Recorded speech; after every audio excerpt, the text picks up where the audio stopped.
You queue up and every lane feels like a coin flip. Sometimes you smash, sometimes you get smashed, and you have no idea why. That's not bad luck, that's just bad fundamentals. Most AD carries play on autopilot, no plan, no strategy, just chaos. That's BS. If you want to actually be consistent, you need to know the pace of your lane, how to trade, how to manage your waves, recall timing and positioning in the lane phase. That's what you will learn in this specific video. AD carry lane phase Bible for 2025. Let's get started. One of the most important ways to win your lane is to understand your goal in the early game. What should your lane look like if it's going well? Are they trying to snowball early, play it evenly and scale? Think of it like this, every lane has a pace, and if you play against that pace, you're going to lose even if the score looks even. To identify the pace, you need to compare the AD carry versus AD carry and support versus support and see what is the pace of the lane. Do we need to win it or play it to not lose it? There are three main pacing styles that we're gonna talk about in this video. The carry lane, that is fast pace. This is where your champion shines early game, and your goal is to win hard and snowball. Let's say you're playing versus Kog'Maw, Janna as Draven, Renata. Let's compare AD carry versus AD carry and support versus support. Draven has a lot stronger early game than Kog'Maw. Renata has stronger early game than Janna. The whole Draven and Renata matchup duo into Kog'Maw Janna is expected to be significantly more aggressive. This is what we call fast pace. The Kog'Maw Janna is the slow pace, which we will talk a little bit later in this video. This right here for the fast pace is the chance to dominate. You need kills, you need plates, you need to transfer your lead and do it fast. So if by the end of the lane Draven is somewhat equal in farm and kills with the enemy Kog'Maw, that is hard losing for the Draven lane. The survive lane, that's slow pace. This is when your lane is at a natural disadvantage and your only job is to not fall behind. Winning by killing should not be in your book. This is not the lane where you need to be 5-0 and kill the enemy 2 versus 2 in order for you to win the game. In this one, it's all about keeping up with the tempo with the enemy AD carry. You gotta play reactive. Look at this example. AD carry versus AD carry, Corki wins hard versus Smolder early game. Support versus support, Nautilus hardcore wins early game versus Janna.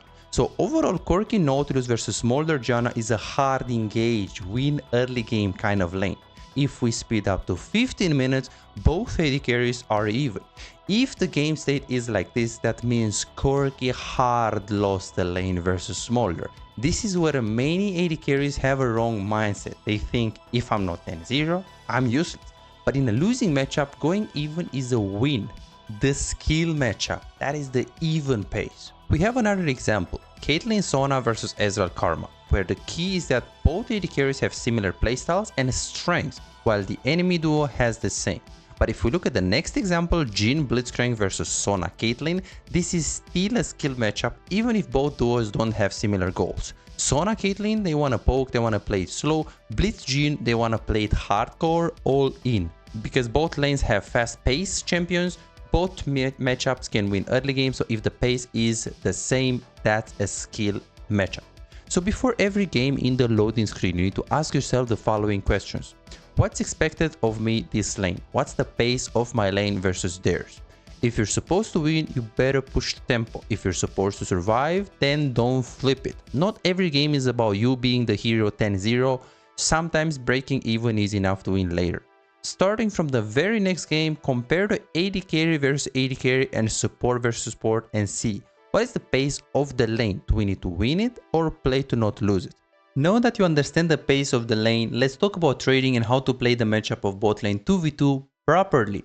There are different fundamentals and basics about trading and we will go step by step on each of them soon. Based on my matchup, you need to look for two things to identify how you want to trade in the matchup. One is whether your champion prefer short trades or hard trades, and two, the style of your matchup. A short trade is when you deal a small amount of damage, like one ability or auto, and then back off before the enemy can hit you back. A hard trade is when you go all in. You use all of your abilities and attacks to try win a big fight. You don't back off after one hit, you keep fighting until someone has to run or die. The style of your matchup, your support dictates the hard trade. If you have a Nautilus, Rel or Leona, your lane is all in. If you have Zyra, Zerat or Senna, your lane is poke based. Most people understand this part, but where people mess up is trading without understanding how their duo works together. When playing solo queue, you'll often run into a mismatch synergy in bot lane, like Caitlyn, Rel. Caitlyn wants to poke and play for short trades, while Rel wants to go all in. These champions have different goals in lane, which can make things awkward. But the solution is simple, just play to both strengths. As Caitlyn, focus on poking and getting enemies low, then once Rel sees an opportunity and the enemies are chunked, she can go for the all-in. Don't panic if your duo doesn't have perfect synergy, many champions can play both styles. For example, Ezreal can poke from range but still follow up an all-in. With Sona, he will play slow and then poke around her, but if he's paired with Nautilus, he can look for aggressive all-ins. Your support usually dictates how the lane should be played, your job is to adapt. One of the easiest ways to win trades is by punishing key cooldowns. Most AD carries don't know how long enemy cooldowns actually are, and that's a big mistake. Blitzcrank Q, that's 20 seconds. Thresh Q, 19 seconds. Karma Q, 9 seconds. Most mage supports are around 10 seconds per key spell. So if you think Blitzcrank Q is only 12 seconds, you'll stop playing aggressive too early. And this is my tip, if you are an AD carry main and you don't know how support cooldown or you don't know them accurately, go and play a few games on support, it will make your trading instincts 10 times better. Remember that you can also punish lower cooldowns like Ezreal Q, 5 seconds. Trading around minion advantage. Minions are more than just gold, they block skill shots and help you trade. When you push the wave and stack more minions, you gain two advantages. One, it's harder for the enemy to hit skill shot through the wave. If they fight back, your minions start hitting them and that is going to add up. So don't autopilot trade in every single wave. Trade more confidently when you have a bigger wave behind you. Number 3, trading around the range advantage.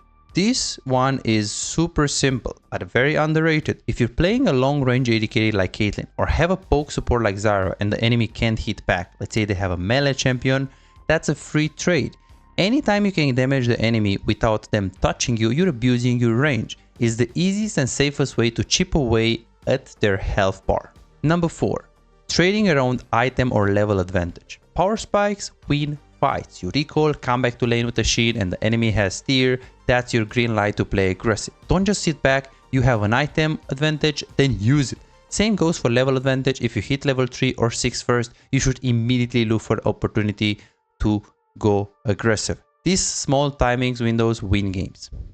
Now that you understand trading, let's move on learning how to determine who to focus or prioritize in a fight or skirmish. Not only in the lane phase, but also in the team fights in later stages of the game. As an AD carry, your primary job is to deal consistent damage, which means staying alive. By focusing the closest target, you ensure you can keep dealing damage while minimizing the risk to your own life. However, this default rule can be broken when the situation calls for it.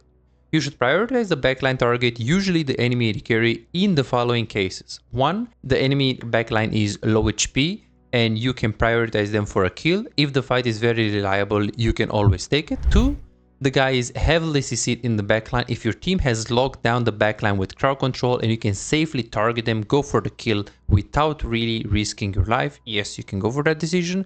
Or number 3, if focusing the backline guarantees a kill with minimal risk for you, you can always consider to hit the backline. If you're unsure, you should avoid risky decisions. Don't tunnel on the backline and ignore the threats in front of you. As a general rule, hit the closest target, but when it's an easy kill on the backline, don't hesitate to switch focus. You already know who to focus in fights, so now let's talk about managing the wave. One of the most important parts of the laning phase. We'll break this into 2 parts. 1, the first 3 waves, and 2, the rest of the game. The first 3 waves, your goal is to get a push. Why? That depends on your support matchup. Melee versus melee, like Alistar versus Leona or Nautilus versus Rel, you want to hit level 2 before them, so you can all in first. Even a few seconds earlier gives you control of the lane. Range versus range support, like Karma versus Zerat, Vel'Koz versus Neeko, pushing gives you a minion advantage, which makes it easier for your support to land poke safely. Once you have control of the wave, you don't need to keep pushing. You can just hold it and start zoning them off XP. Range versus melee support.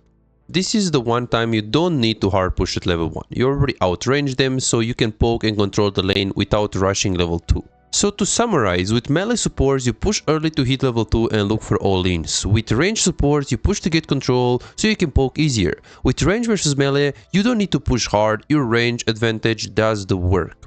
After the early levels, after the first 3 waves, there are 3 ways to manage your wave. Fast push, slow push, or freeze. Fast push. You fast push every time when you need to be somewhere else.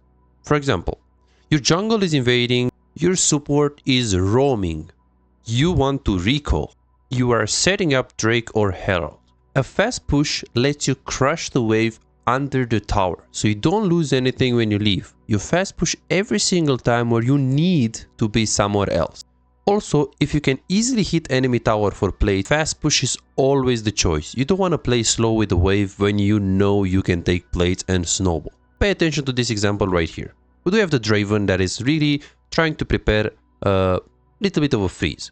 Then he actually manages to flash on the guy, and now the guy is super chunked. So at this point in time, you might say that, okay, wave is still fine. This Yonara should recall. So obviously we're going to make her lose minions because this is pretty much a freeze, right? And this wave is going to be killed by the enemy wave since the enemy wave is bigger. But in this exact case right now, Draven should not slow push, freeze, or any other thing than fast push. First of all, Yonara is super low, so you can easily take 1 if not 2 plates. Second of all, Draven needs to push, so eventually he could look to follow this invade, so they are doing something on the map.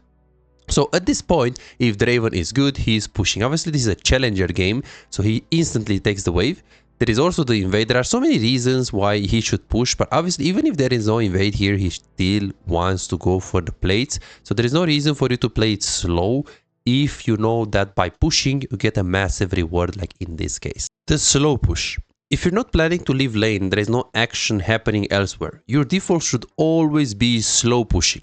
Let the wave build, stack 2 to 3 waves, and then look to crush it. In this specific meta, it is extremely difficult to stack 3 waves just because in the beginning of the season, they changed how fast minion works, how fast they kill each other. So 3 waves crush is only possible if the enemy is also hitting the wave, so he kind of helps you, they kind of help you to set it up. Otherwise, 2 wave stack is the basic fundamental, the default for this meta. The slow push gives you a minion buffer for trade, so if you want you can trade. You get to time to plan your recalls because you have a bigger wave, so you can crush it, so you can get a better base timing because you have more time to come back, and you have opportunities to ward, dive, or roam after crushing. Next situation summarizes this slow push super easy. Guys, it is very simple. It's a lot more simple than you think. So fast push is, again, let's think about it. Do we need to push this? Well, there is no one invading, no one on the river. We don't really need to be somewhere else. He has 150 gold with Draven, so he doesn't really need to do anything else. We know that Yonara is on the recall. There is no way we're gonna get this plate because there is the next wave that is coming, so we can't crush this in time. So we just default into slow pushing like always. Do we need to do anything on the map? No. Can we get plates? No. Do we need to be elsewhere? No. So we just default slow push, slow push, slow push, slow push. Just hit it when it's 1 HP, make a big wave, and then you can just crush it. We see Zed on the top lane, so he doesn't really care about the enemy jungle as well. So in this case, he's just AFK slow pushing. This is basically the case. He could be more aggressive and go on Yonara, but she's level 6, so he's a bit scared. So he's just doing the boring slow push because he knows that by pushing 1 wave, even if jungle is top lane right here, by pushing 1 wave, the Yonara will easily be able to just take it. So he's like, oh, I'm gonna crush 2 waves. So let's do it. Let me ward because now I don't know where is the jungle. So now what am I going to do? Well, I'm pushing. Why am I pushing? Well, the map condition, as you guys can see right now, actually changed. Kiana is here, Zed is around. Draven actually understands. This is a challenger player. He understood exactly when to slow push. Now he understands exactly why he needs to fast push because the map state changed. So this kind of adaptation, you see Grandmaster players, challenger players a lot. So it's super simple what he did right here. He pushed because he needed to be somewhere else. When he didn't need to be somewhere else, he didn't push. He just looked to slow push. It's quite simple, guys. Come on. Freeze. Freezing means holding it there for a long period of time, usually minimum 45 seconds to a minute. If you're ahead and you want to force the enemy to walk up and is dying, then freeze is good. Let's say in this situation we have the Caitlyn and let's say she has a freeze, meaning that she has at least 4 more minions. In this meta, you ideally use the 5 more minions rule since the minion change. So 5 minions freeze is always going to work. 4 minion freeze, as long as you have 1 melee, can also work. It depends on if the waves are canon or not, but usually you can respect that rule. So let's say the Caitlyn right here, she has a freeze. The condition of a freeze, as we said there are like 4 more minions to 5 more minions. Okay, so what we mean is that the wave of Draven, let's say right here, has minimum 4 to 5 more minions than the Caitlyn. So the wave is gonna sit here. This is really good because if you're ahead, if you're 2-0 on Caitlyn, then they will be forced to walk up and they will actually get chunked. They will either potentially die. If we take the same example and Caitlyn is 0-2, then freezing is still good. Let's say this Draven is 3-0, and if you have a freeze in this exact position, then it's absolutely okay. Why? It's because you're not really going to... So if you're ahead and you want to freeze, that is fine. If you're behind and you want to freeze, that is still fine because it just makes you super safe and you're close to the tower, right? So let's say in this situation, we have the Caitlyn freezing. That's fine for their own jungle, just because if he wants to gank, the Draven and Nautilus will be in a very greedy position. So let's say in the same example where Caitlyn is under the tower and jungle is going away from the Caitlyn, that's fine because you are safe. So freezing is very, very flexible. Freezing is always good unless those 2 conditions apply. You need to leave lane, for example, helping with Drake, jungle invade, or a fight. But if the fight is really, really close to you, like let's say it's right there, then you have 2 options. You can just leave and join the fight. As long as your freeze is going to sit there and you have enough minions for the wave to hold itself, then you can consider moving to the fight without really pushing your minions. If you know that by moving, the wave will actually just go into the tower, then it's better to stay on the freeze. Just take the minions, like push the minion, either crash the minions into the tower or fix the wave so it's not going to go into the tower, because otherwise you don't really want to find yourself in a situation where you're moving, you're Caitlyn, you are moving, and you're losing all the minions, you're losing all the freeze, okay? So when you have a freeze and you need to join a fight, you need to ask yourself, is the fight close to me?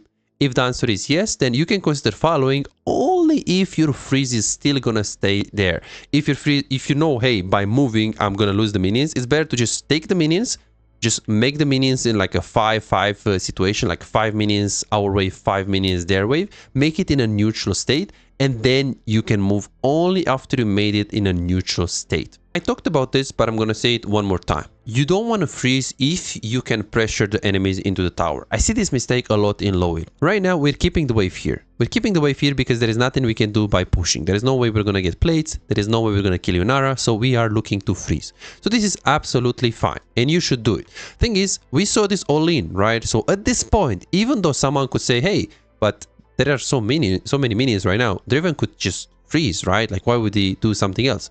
The reason why he would do something else is because the Yunara is low into the tower. So you can say, yeah, but if you freeze, Yunara is going to lose a lot of minions, and yeah, she's pretty much screwed, right? Yeah, but at the same time, if you push, Yunara will most likely either die into the tower if she stays, she'll lose the minions anyways, but on top of that, you'll also get plates. I see this a lot in low elo, where people are very focused, hyper-focused on like, oh, I need to freeze, but they don't actually try to snowball and understand when they can pull the trigger and just push the wave and like kill them, especially if you're in the lane where, let's say, enemy is like 0-3 and let's say you're like 4-0. If you know you can get plates, if you know you can accelerate, if you know you can snowball, there is no reason to stay there and freeze and deny some minions. Don't get me wrong, it's good, but if you can get plates, it's always better to get plates. When to recall as AD carry and when not to. Now that you understand wave management a little bit better, let's talk about when to recall, because most AD carries below master tier completely mess this up. The basics on paper are simple. You're low on HP or mana, you recall. You have gold for a good item like BF Sword, Dirk, you recall. The enemy AD carry recalled earlier and you want to match their tempo, you recall. But here is the truth. You never recall based on just one factor. You recall based on the combination of multiple variables. It's not just, oh, I'm low HP, so I recall. It's more like, I'm low HP, I have gold for BF Sword, and enemy AD carry recalled, now it's a great moment. But there are exceptions, and this is where most people mess up. Pay attention to this exact example right here. We've got Aphelios and we've got Ziggs. So the bottom line right here is if we press tab, we see that Aphelios has a beautiful Dirk in base, 1.1k gold, some potions as well. So in general here, most of you would say, hey, he's going to push and he's going to recall. But that's not just the case, and I'll show you why. Just pay a little bit of attention of the HP of Aphelios and mana. So this guy has 50 mana with 420 HP. Milio has 160 mana with 444 HP. We see that the Senna is actually healthier than the Milio and she has good mana. But what we need to actually pay attention here is the HP and mana of Ziggs. Ziggs with 90 mana, he can only throw 1 and then soon 2 Qs, and that's pretty much it. So we need to think, hey, a 300 HP Ziggs with 90 mana, does he have a higher chance to kill Aphelios than an Aphelios with 420 HP and 60 mana? Who in this case has higher chance to kill each other? And that is Aphelios, because obviously Ziggs needs abilities to get through the HP of the Aphelios, and he can't do it. So if Aphelios is good right now, he does not recall and he stays, because there is no recall, there is no reason to recall first if you know that by staying you can pressure your enemies into the tower, you can kill your enemies. Even though, yeah, someone could say, yeah bro, but he has gold. Well, he does have gold, but if he knows that by staying he's gonna get kills, then why would he recall? And we see that this is a good thing that he stayed. The problem is this is a platinum game, so we see that Aphelios didn't want to stay. It's just Senna face checked him and Ziggs face checked as well, like they went so close. So it wasn't like Aphelios had good understanding about the game, he stayed and he got kills. It's more like enemies fucked it up and they didn't understand the fundamentals in this case. So the bottom line is simple. You have low HP and low mana, but the enemies are lower than you and you have higher chance to kill them. Do you recall? No. This is your moment to pressure, take plates, maybe zone for XP, or even set up a dive. Yeah, you're low, but they're even worse and you are in control. This is the Jinx and we have the Varus. Lux at the moment, she's looking to recall and Jinx is trying to push. So now she's actually getting flashed in. She almost dies, beautifully flashes out. So what is Jinx going to do right now? She's going to recall. Well, she's low HP, she has a bunch of gold, so she could just get double longsword, refillable potion, and she's good to go. The problem is that she is strong side. Her jungle is on the bot lane, and we see that the enemy jungle died on the top lane. So if you're strong side on Jinx, why would you recall? The jungle can just come, help you push the wave, and we just get the wave pushed in, we get the experience, or the jungle can just come, kill Varus, and you actually stay anyways. This right here is an emerald game, and we can see that this is problem, right? She doesn't think about strong side, weak side, she doesn't really see the jungle, she just recalls AFK like an emerald player, even though the correct play is wait echo to kill Varus and then push the wave and get the XP. Now she recalled and the wave is kinda bad. In fact, this Emerald AD carry had multiple bad fundamentals. One, he doesn't know how to strong side and weak side works. Two, he doesn't have good wave management. He doesn't think about fixing wave states, because obviously if she really wants to recall, at least she should tell Echo to crush the wave. So no, if you're strong side, you can highly consider to keep staying in the laning phase, especially if you know that enemies are weak side and you are strong side. Do I have to recall on cannon wave? You heard it 1,000 times, recall on cannon wave. And yeah, sometimes it's a good rule of thumb that you can apply, but not always. Actually, in many cases, you shouldn't apply it. Pay attention to this example right here. So we got an Aphelios right now, and he just wants to play aggressive. We go for the hook, we play super aggressive, and he killed Jhin. Obviously, right now, since he killed Jhin, he wants to just take plates. Since Jhin is pretty far away, he has a big wave. Taking the plates is the right choice. So right now, he is going to take plates. He does it pretty well. Now he's calculating the time in which where is Bard and where is Jhin, and judging on where is Jhin, he decides that he can push this wave very fast. It is a cannon wave, but with Infernum Aphelios, his push power is pretty fast, especially with the Dork. He pushes this right away. And then what happens after this? So like right now, he is recalling. Does it matter that he crashed a cannon wave into the tower? It doesn't, and I will show you why. Thing is, right now, even if the Jhin can actually, let's assume that Jhin doesn't have a cannon wave into the tower, and he needs to take these minions. He needs to, in order for him to punish the Aphelios, he needs to push another wave. The only problem is the next wave is very far. For that wave to come into the laning phase, it will take minimum 15 to 20 seconds. But in 15 to 20 seconds, obviously Aphelios is already going to be right there. So if Jhin is going to commit to pushing the wave after 20 seconds, it takes for him another 5 to 7 seconds to push the wave. The wave needs to travel to the tower in about 5 seconds. So if we try to count all of these numbers, you will manage to understand that Aphelios has a lot of time to come back in the lane. So the next wave doesn't have to be a cannon wave. I don't need to recall necessarily on the cannon wave right here, as long as if the next wave is really far away and enemy AD carry won't be able to push it in time, we can also recall on a non-cannon wave. And in fact, in many cases, things like, do I have enough gold for the Dirk? Do I have enough gold for the BF sword? Do I have enough gold for the item that I want to buy? Is more important than is it a cannon wave the next wave. So obviously first is how much gold do I need? Do I have enough for an item? Second is, am I gonna lose a lot of minions slash plates if I recall in this position? And then one, yes, you have 1000 gold. That is good recall. You can buy a lot of things with 1000 gold on Aphelios.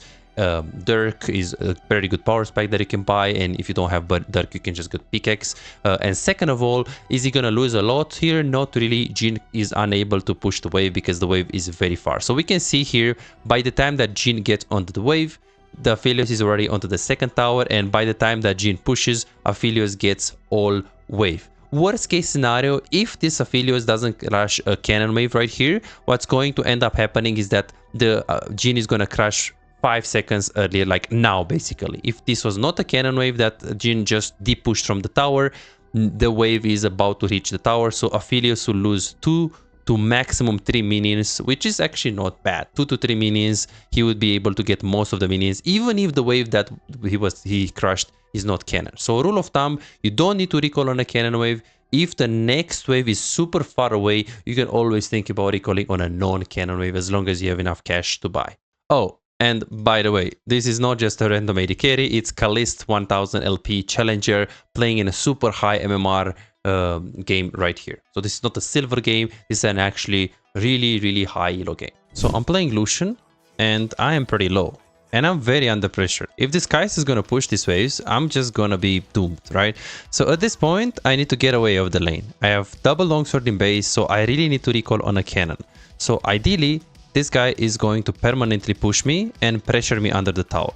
So what is the best time that I can actually recall? I actually messed it up. I should have recalled when this next wave is cannon. So if I recall, then in the moment that she pushes, I'm not really gonna lose so much. So now I actually wasted that time and I screwed it up. So if she's good, she's gonna stay, she's gonna keep pushing, and I need to recall on a cannon. Why would I recall on a cannon? Just because simply if you recall on a cannon, she won't be able to crash the wave into the tower very fast and I will not lose so many minions. So when do you recall on a cannon wave? If you're under the tower and you're pressured like me right now, and you know that there is no way out because your jungle can't really help you and you're gonna keep getting pressure, then you just need to recall on a cannon to make sure you minimize the things that you are going to lose. So now I will take this wave and I will look at the next wave. Okay, the next one is not cannon, which means, okay, if they dive me, that's good. So which means I need to recall on the very next one right now. So let me see. So Kai'Sa right now, she can push this really easily because it is a non-cannon. If she doesn't push, I will take the recall, but ideally she just hard pushes this. If she hard pushes this, what I would do, I would just take the wave from under the tower, the non-cannon minion wave, and then when the next wave is right there, this is a cannon wave, I will recall. Now the wave is coming into me, this is a cannon wave, so if Kai'Sa is actually good, she will like walk up, she will pressure me, but since I actually recall on a cannon wave, I will not really lose that much, as we can see right there. So recalling on a cannon is good if you're in a losing position. It's if you're in a losing position like that and you're getting pressure under the tower, it is a very good thing to do recall on a cannon, because as you can see, I'm not really gonna lose much just because I recall on a cannon. If you're in a winning position, recalling on a cannon is majority of cases a luxurious thing to have. Of course, a pro player will always choose to recall on a cannon, but in most cases, it's not something that you can actually be like, okay, I'm gonna recall on a cannon. If you have enough gold for the item, if you can pressure the enemies into the tower, those things are more important than just, you know, matching your recall to be on a cannon wave, as I said. So this is basically when you recall on a cannon in a losing position.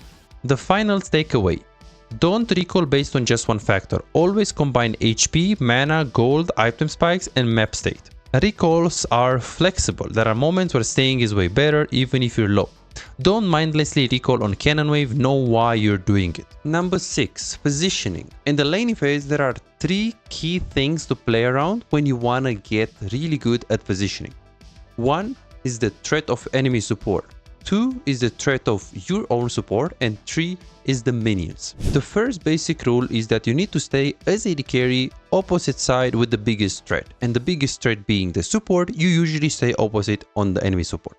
So for example, if Brand is into the brush, you want to make sure you're not staying close to the brush because it's going to be very easy for him to go on you. So you need to stay diagonally, or you need to stay opposite side from the enemy.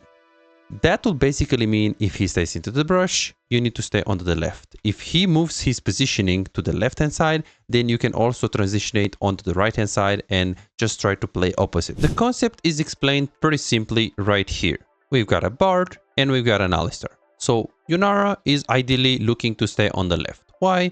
Is because she has a melee support, she's not looking to trade, and Bard can always punish if he actually stays into the brush. So we see that Yunara is actually staying on the left hand side, pretty far away from the brush angle. Another key aspect that you need to do when it comes to positioning is that you need to use the minions in your advantage. So here in this example, we see a challenger game, we see Jhin against Pyke. So how is Jhin going to position it knowing that Pyke is into the brush?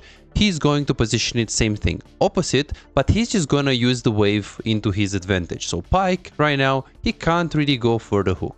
Simple, right? So positioning number 1 tip is stay opposite. Positioning number 2 tip is use the wave in your advantage so it can block skill shots. Another thing that you need to highly consider is obviously 1, you need to be away of the threat of the enemy support, but 2, you need to also be inside of the range of your own support threat. So if your support is able to go in and you're not in a position where you can follow, that's bad. Pay attention to this Harsak Platinum AD carry. So right now, Pyke is going to miss the hook. And pay attention to what Thresh does. Thresh right now might have hook, he might have E, he wants to do something. Just look at the positioning of Ezreal. This is very wrong. If Thresh is gonna hit the hook on this guy or hit the flay or do something, Ezreal is not in a position where he can follow. So we can see that he actually had clicks on the left, which is garbage, completely garbage from this Platinum AD carry. The perfect positioning is basically around this area. Because here you can step into the minions if you want to make sure you don't get hit by the Pyke hook, but at the same time, if you're staying right here and you are close to the Thresh, when Thresh is going to all in, you are close enough to your support to follow up. So yes, Ezreal should respect the Pyke hook, but since Pyke has no hook right now, and even if he had hook, there is no threat right now, he should be in a position when he can follow Thresh. So we can see he moved, but now it's too late. If this is actually a good AD carry, maybe a master tier AD carry, he can easily chunk the Pyke to half HP. Do not get over focused or over complicate on the rules, because there are many cases where you can consider breaking the rules. Like right here, we have Kalist on Jhin and we have Nautilus. If you have a lot of threat, Jhin is stronger than Lucian early on, and Taric threat is pretty small, level 1. So what we see Jhin is actually doing a brush positioning, because we know that we can trade with him, we know we can pressure them, so we don't actually need to stay the opposite, because the Taric is pretty unlikely that it's gonna hit. And if you can punish like this, if you can walk up like this, you can also stay on the same angle with the guys in the brush. You don't necessarily need to stay opposite if the support threat is very insignificant and you can trade super hard. This is another example where you can together stay with your support into the brush when the threat is so high. Here we have Braum, so we both stay together in the brush just because we know that we can just walk up on them and we can just all in them. Simple, right? Also, when you do play against Neeko, staying opposite can be helpful, but she has a lot of range, so she can always hit the Q on the diagonal angle anyway. So in this specific case, using the wave or using the opposite positioning is not as effective as in other matchups.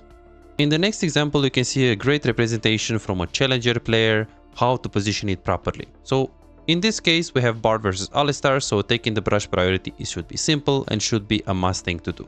We can see that Sivir is actually good enough. Since he's challenger, she's actually positioning pretty close to the Bard, so in case he wants to do something, she can follow up with a Q or with a W.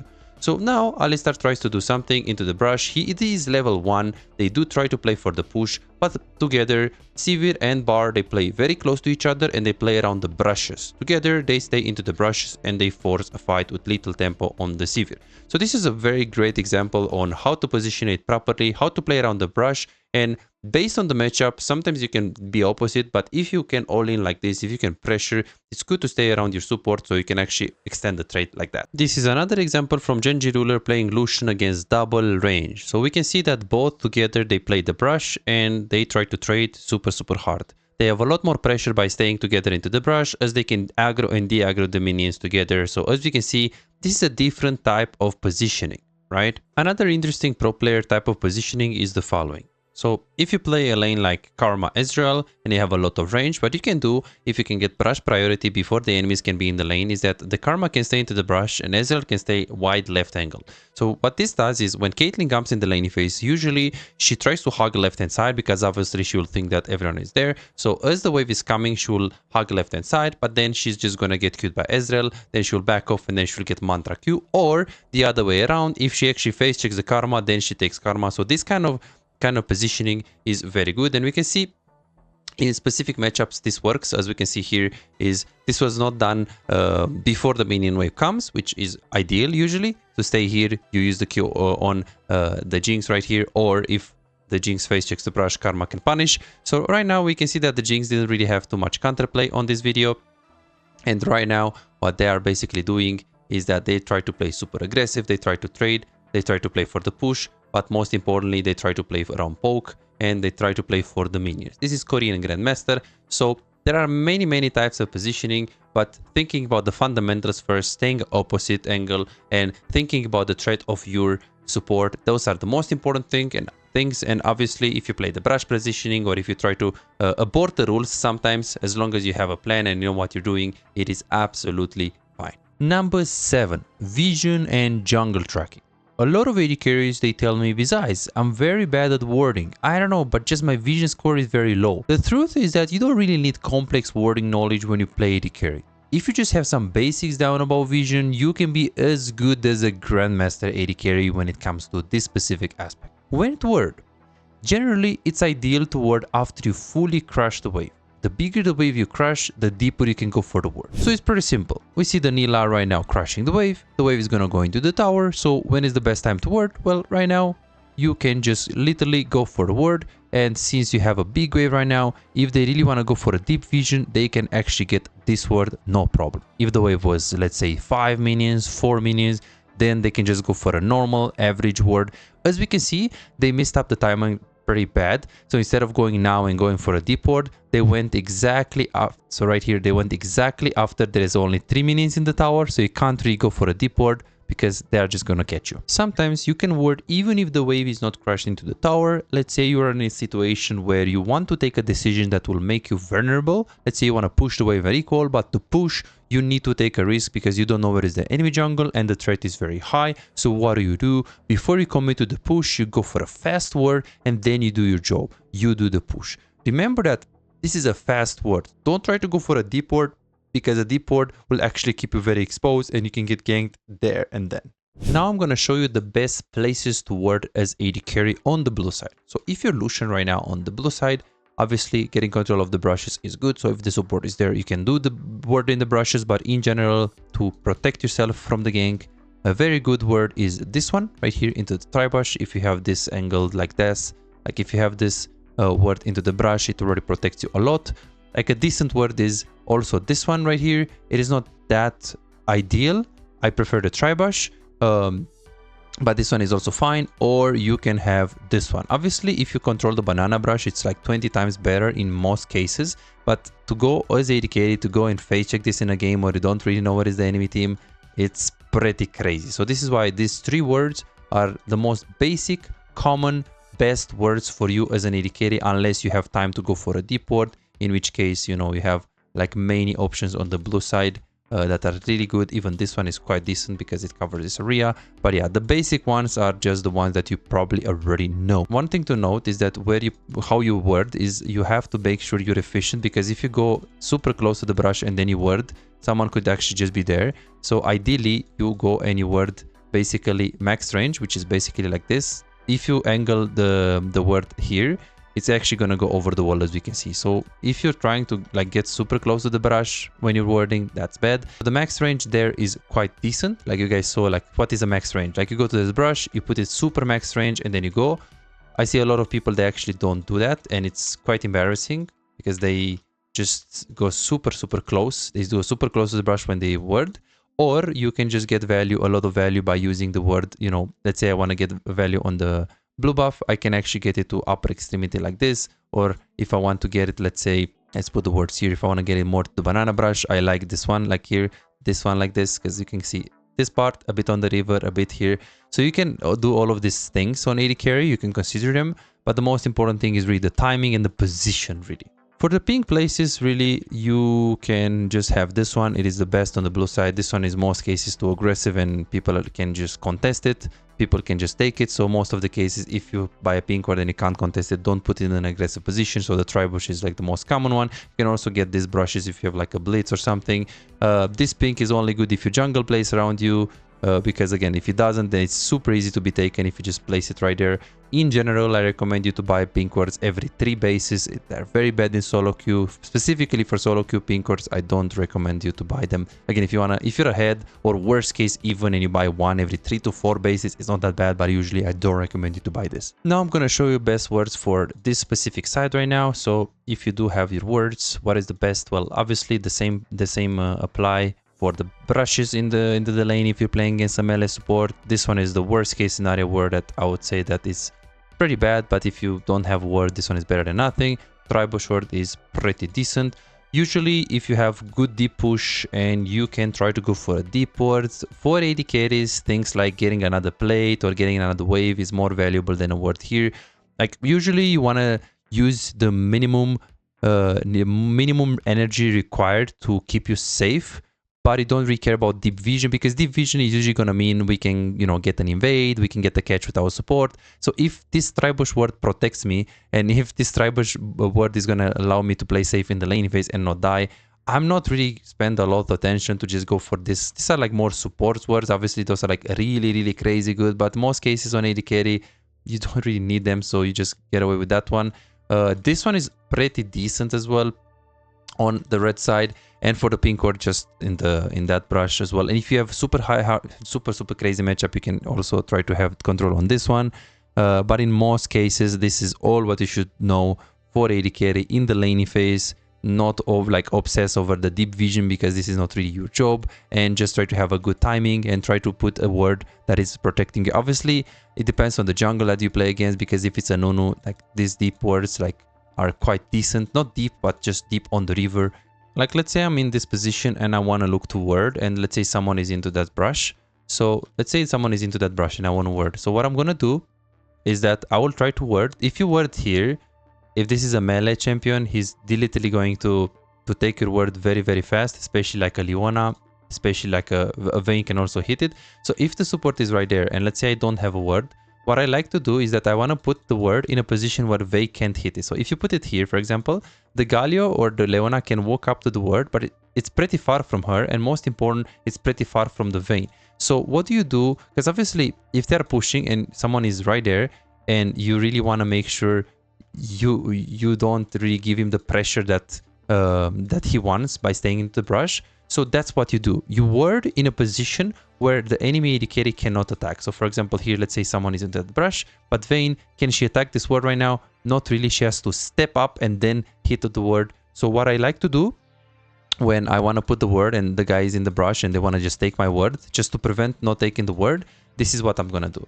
I'm going to word in a position where the enemy AD carry is not able to hit, word in a position where it's far from enemy support as well, and also maybe most importantly, try to wait Vayne to go for a minion, and that's when you word as well. Sometimes the timing of the word can mean a lot. Another thing that you can do is that you can do a fake word. A fake word is basically going towards a place where you make the enemies think that you worded, but it didn't. Like let's say I waste my word for the laning phase, which can happen very often, and let's say your support doesn't have a word as well.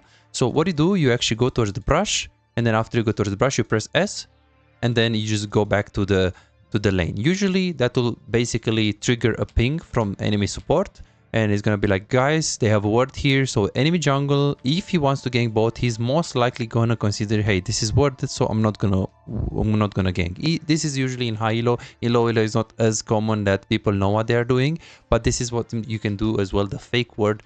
If you don't have a word and your support doesn't have a word as well, you can't really ping him, then yeah, just try to do the fake word. There's another strategy as well in high elo, especially where if you have a lot of range in the lane phase, you can easily take the sweeper. Usually sweeper is fine. It's just if they have a level 3 ganker, like now it's Diana, so it's a full clear ganker. We're gonna talk very soon about that. So what I do usually when I have sweeper, I can fight, and it's really easily, because if you play Caitlyn, what's going to happen is that you will just zone them. So I'll just poke them really hard. So let's say I'm in this position and I'm playing AD carry. They are pretty low and I'm looking to slow push. If I want to get maximum pressure, I will just stay into the brush and throw Qs, right? And then farm as well. So if they are good, they will just ward this brush, and then if I sweep her away, they have no pressure, right? Because if I'm staying into the brush and I'm farming and they have a ward here, it's much easier for them to play. So this is why I get sweeper, just to make sure I increase the pressure that I have inside of the laning phase. Obviously, don't do this if they have Elise, Jarvan, or any other ganker that can actually gank you. This in low elo is pretty greedy if you are not very good at communicating with your support that you actually need a word. So I don't actually recommend you to do it unless you know for sure that your support is going to help you to ward. In low elo is not something that I could recommend, but if you play against Shyvana, Hecarim, or full clear jungles and you have a lot of range, sweeper can help you to extend your lead for sure. Again, I don't recommend it below Emerald, below Diamond 4, not really. But for super high elo, it's a good strategy for sure. Jungle tracking as AD carry.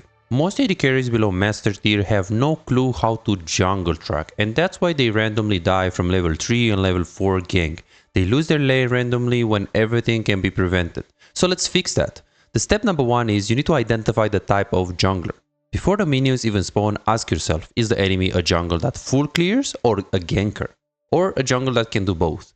Full clear junglers are Shyvana, Hecarim, Karthus, Udyr, Amumu. These champions need to farm all their camps and usually don't gank until 315, 330. Sure, in Challenger, someone like Zyra might full clear at 255, 3 minutes in the game, but in most cases, you are safe until 315. But coach, I'm in Emerald and I saw a Karthus gank at level 2.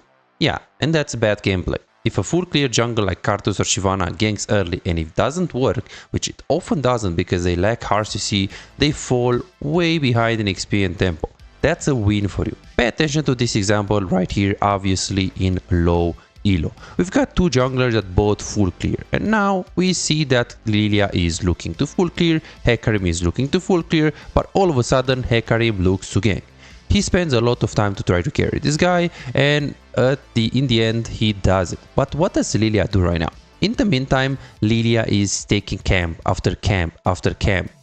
This is reliable. She gets the XP, she gets everything. So now, Lilia right now, by the time that Hecarim is on his red buff or Krugs, depending on what he starts, Lilia is already done half of the red buff and almost finished his clear. So at the moment, Hecarim, because of that gank, he lost so much in the jungle. So pretty much, if Lilia takes this blue buff, she's level 4 and Hecarim is basically one level down at 3 minutes in the game. So this is so bad, so bad to gank. So let's see what happened right here. Hecarim was like, hey, I mean, it's free because the guy is low, right?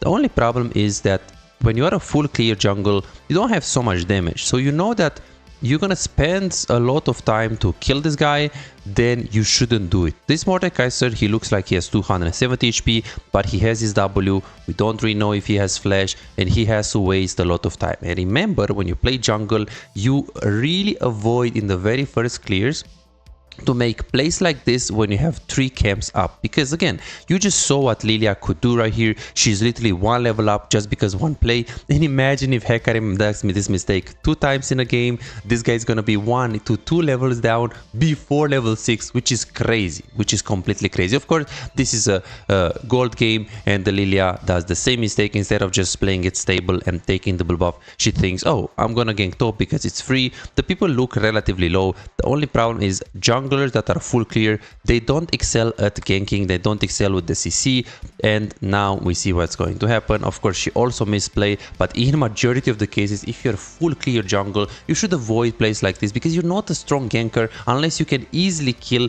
Aurelia and she's like 100 HP free kill. You prioritize hard your camps, and this is why we see how important it is to prioritize camps. So as an AD carry, you need to understand this and you need to see it like, hey, my jungle is now 3 camps up, Hecarim ganked me on bot lane, but you should be happy as long as you don't die. So this is a big mistake from the jungle, and they can lose the game alone if they gank you bot and you don't die. That's it. That's what you need. Ganking junglers. Champions like Jarvan, Lee Sin, Pantheon, Elise and Shaco are a different story. They can skip camps and show up very early, even before finishing their first clear. We'll talk later about the timings that you can get ganked reliably by those junglers later. So if you're pushing the wave and overextended before 3 minutes, you're basically asking to get ganked. That's why you have to know who you're playing against and adjust your aggression accordingly. Step number 2. Predict jungle pathing with logic. You need to ask yourself, if I were enemy jungle right now, where would I path? And here is what matters. Volatility of lanes, do they fight early game, CC and setup for ganks, and 3v3 scrimmage and strengths. These are 3 aspects that challenger junglers take into consideration when they look to gank. Let's break this down. Volatility of matchups. If the top lane it's a Sion versus Ornn, it's a tank versus tank, there is no action, and even if you get Sion ahead, he's still just the frontline meatball. But if it's a Riven versus Aurelia, Camel versus Sett, that's pure chaos. These are high volatility lanes, they want to fight, and whoever gets a lead snowballs the entire lane.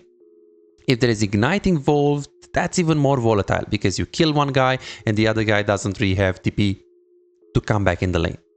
As a jungle, you almost always want to path to volatile melee versus melee lane. There is constant action and one kill can decide the lane. Number 2, CC and setup.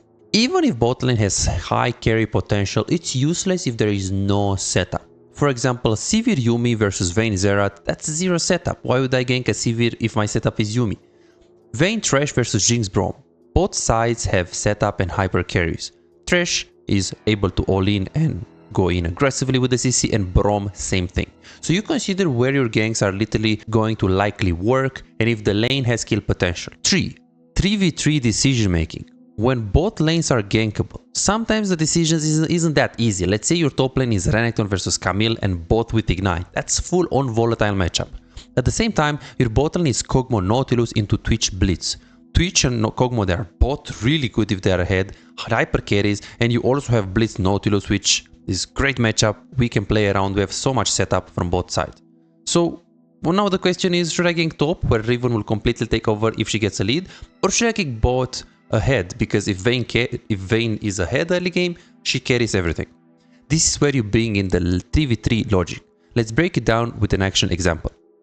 Let's say your team has Vayne, Nautilus and Jarvan. Your top lane is Riven.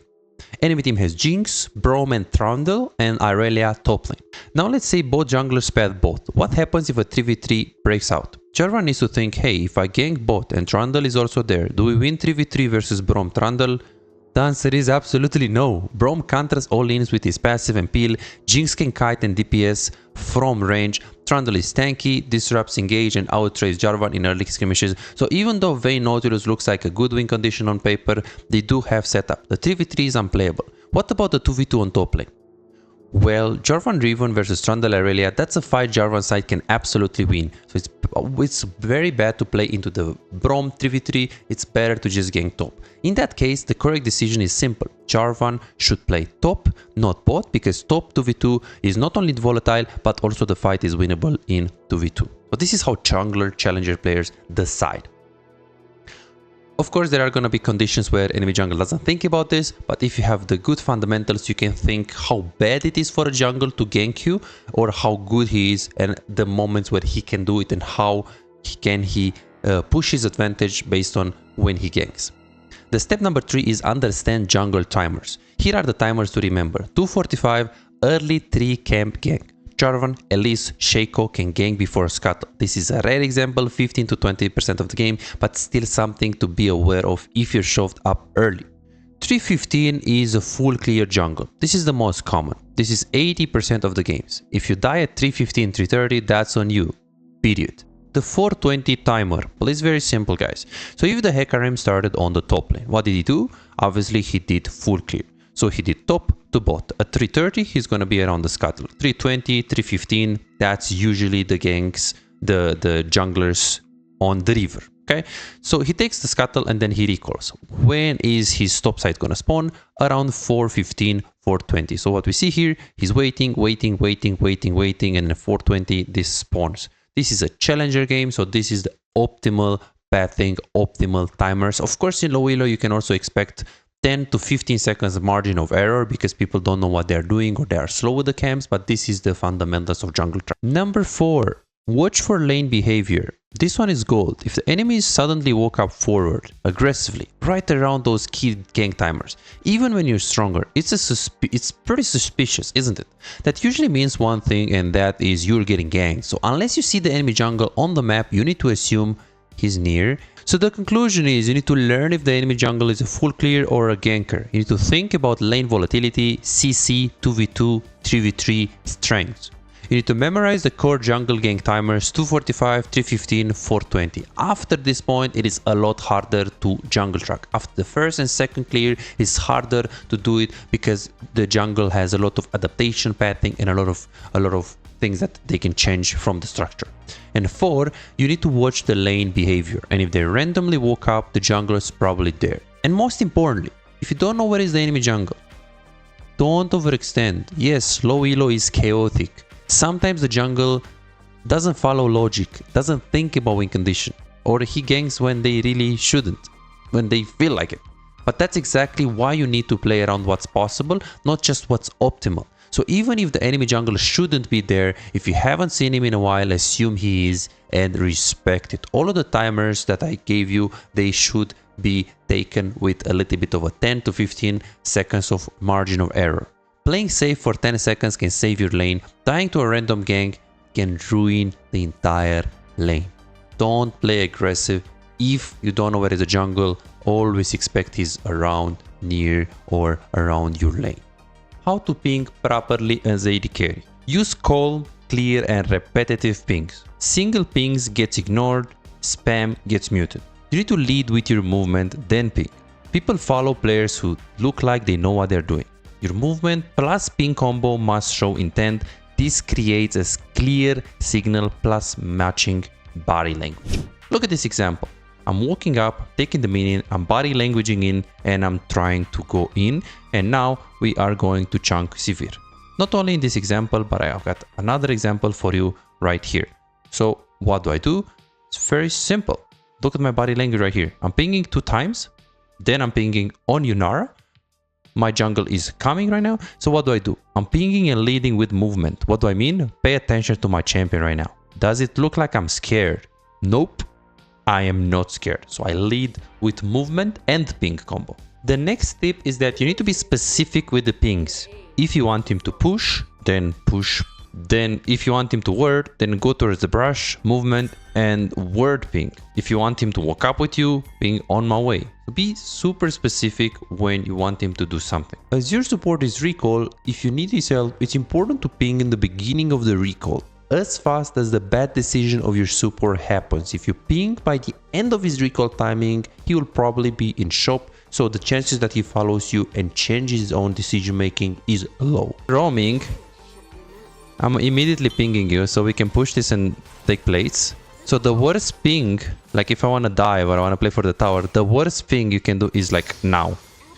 I mean, Thresh is not thinking about you now. Thresh is thinking about killing Fizz mid or Trey playing with the jungle. So you gotta ping him as fast as possible.